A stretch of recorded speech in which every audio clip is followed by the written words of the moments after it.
I will cut this part, and after that I will send it to a measuring company, and then I will be able to see how accurate my CNC router really is. I will start to go from design area to manufacture. I will create a new setup.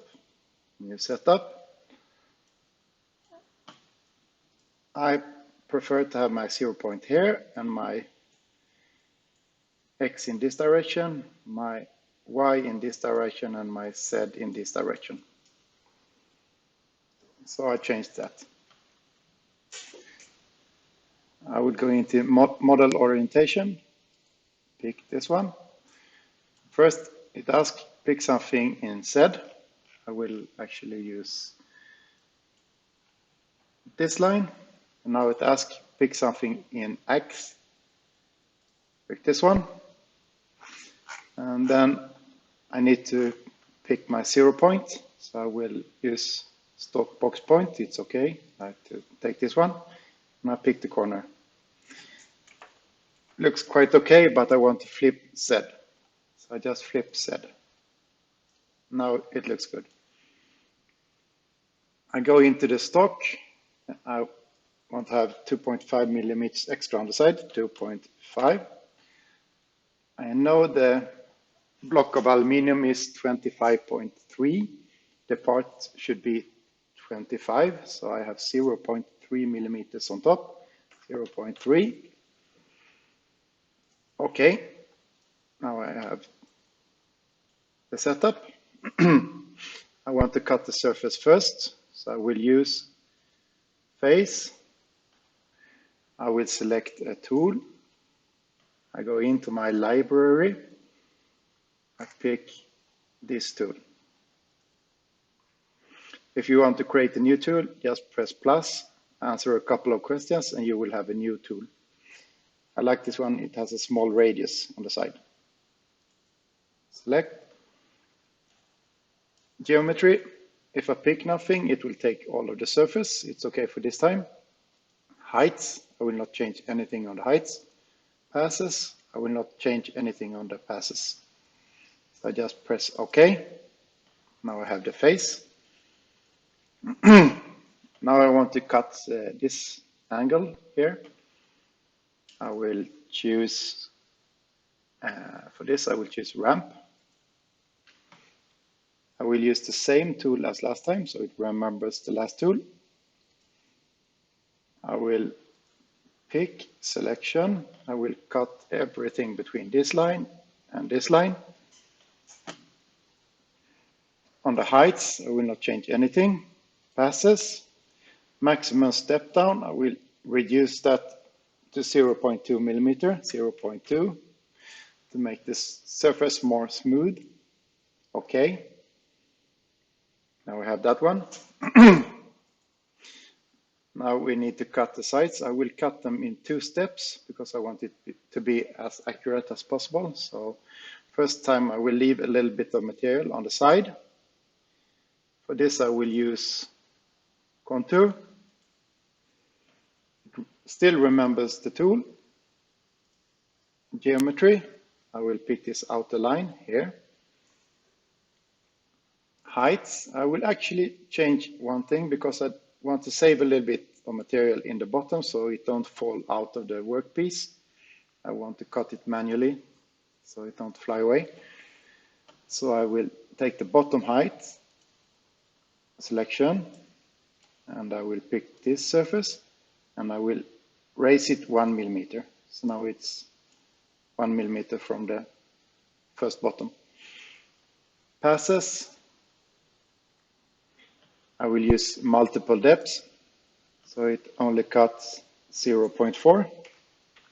It's a CNC router, not a real CNC machine, so it's not as stiff and rigid. And I want to save a little bit of material first cut. So stock to leave, I will save 0.2 millimeter, 0.2, 0.2. And 0.2. Okay. So now I have this one. Now I will make the same cut but without saving any material. So contour. So if I want to see how this looks, I mark the first one, press Control, mark all of them, right click, simulate, press play.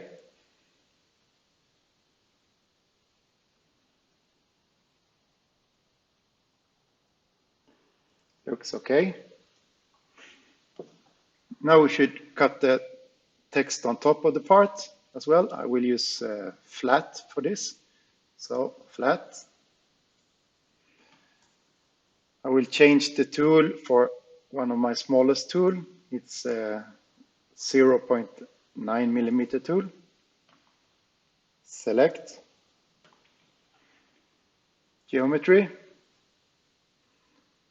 I want to cut everything inside the surface, but it's unnecessary to cut all of the surface between the outer edge and the numbers and letters. So I will use this avoid touch surface, and I will take this one. So now we will not cut all of this surface, it would be unnecessary. Heights, I will not change anything on the heights. Passes, since it's a really small tool, I want it to cut multiple depths, and maximum 0.05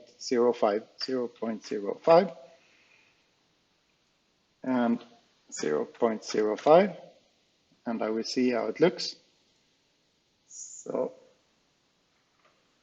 calculation has started in this corner, you can see.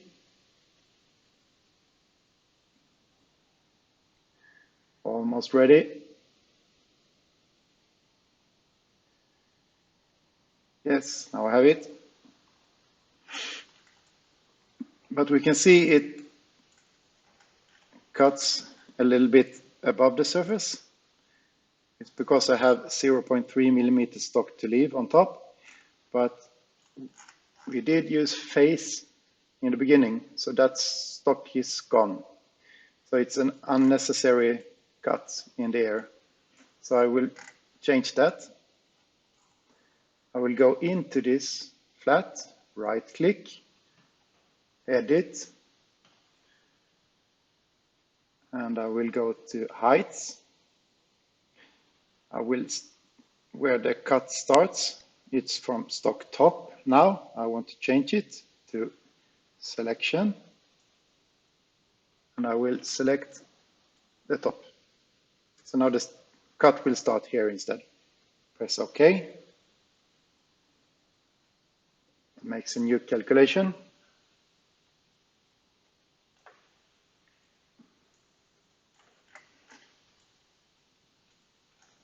And now we can see that the cut starts where we want it instead. Now we will make this into a code, so we can use it in the CNC router. And we start with all of this because they will be cut in with the same tool, so I mark them all. Start with this one, Control, mark all of them, right click, post process. I will post it as Mach 3 mil code, so you can select what type of code you want.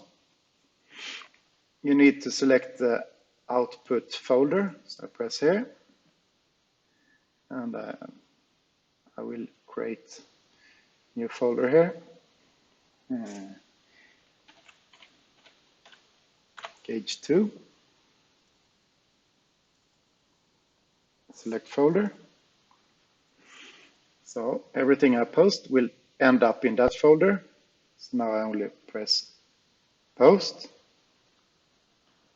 I will give the code name. It's the first code for this part. 1 underscore cutout. And I use 8 underscore 0, so 0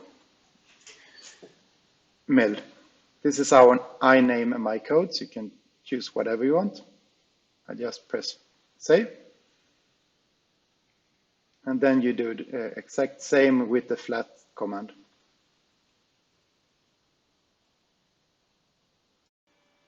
I've started the machine, and the first thing I do is to make reference on the machine. So I make reference all home, check. You can see how it moves, and if you look at the machine, it will make the same movements on the machine as well.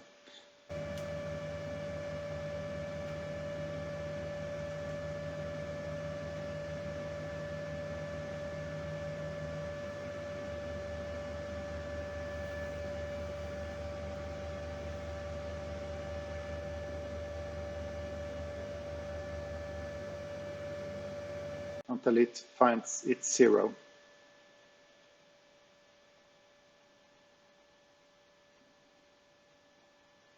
So I'll have 0 in the machine coordinate system. So now we will find our 0 on the workpiece. So we will create a new 0 where we want the cut to start.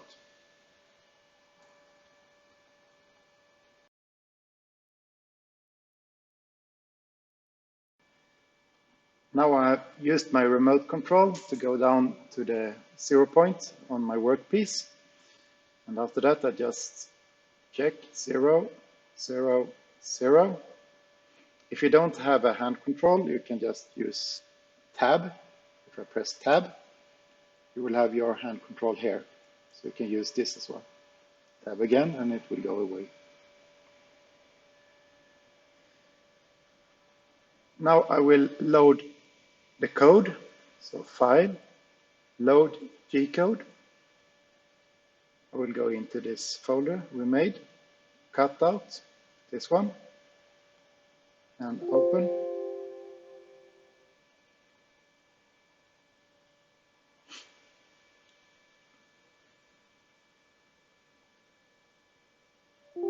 Almost ready. It's a big file. You can see in this corner how it's make all the toolpaths in the Mac 3. Now it's finished. So as soon as I press start, the machine will start to cut. So I will just start the cooling water, and then I will press start.